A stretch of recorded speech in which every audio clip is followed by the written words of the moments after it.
veya patlayacak bir anarşi bombası, terör bombası satıyorum gibi. Hemen soluğu karakolda alırsın.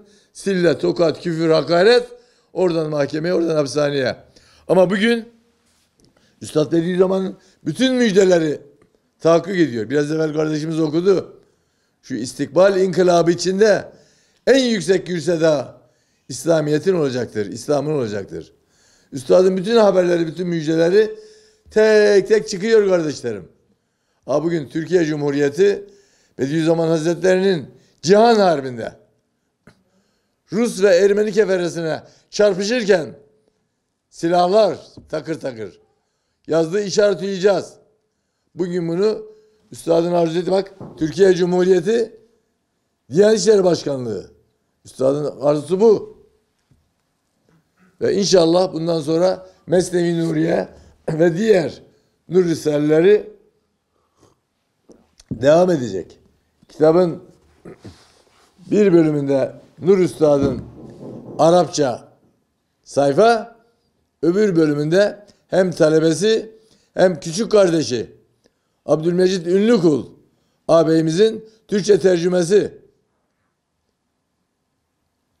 Risale-i Nur böyle yayılıyor bütün cihana. Şu anda da Risale-i Nur Anadolu'muzun bağrından fışkırmıştır kardeşlerim. İsparta dağlarından, Kastamonu dağlarından, Emir dağlarından fışkırmıştır Risale-i Nur. Yerli malı. Ve bugün yerli malı, Anadolu'nun malı Risale-i Nur. Bediüzzaman Hazretleri'nin 15 yaşından evvel lisanı ana dili. Rahmetli Zübeyir abi Kürtçe demezdi, üstadımızın ana dili derdi. 15 yaşından sonra öğreniyor Nur Üstad Türkçeyi. Ve bugün 5000 sayfa 15 yaşından sonra öğrendiği lisanla Türk dilinde Risale-i Nur'ları telif buyuruyor, yazıyor.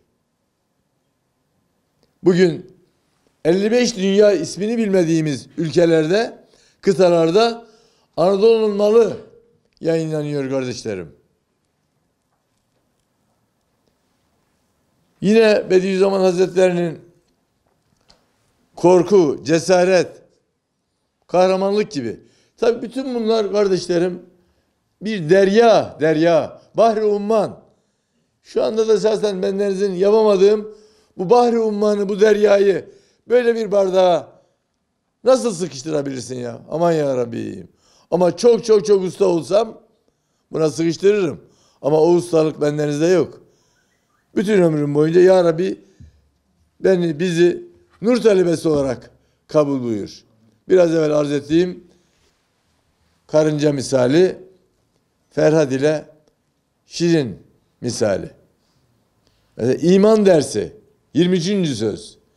Baştan sona bütün Risale-i Nur imandır, Kur'an'dır, nurdur. Yine başka bir şey arz edeyim. Hayatta diyor 2 kelimeyi öğrenemedim diyor Nur Üstad. Birisi korkmak, birisi unutmak. Hiçbir zaman diyor korku diyor benim diyor elimden tutamadı. Daha çok delikanlıyken Van Kalesi 2 minare yüksekliğinde dağ gibi bir kale. Kalenin bağrında 2 tane mağara var. Mağaranın birisi böyle hafif içeri doğru. Şöyle değil, böyle.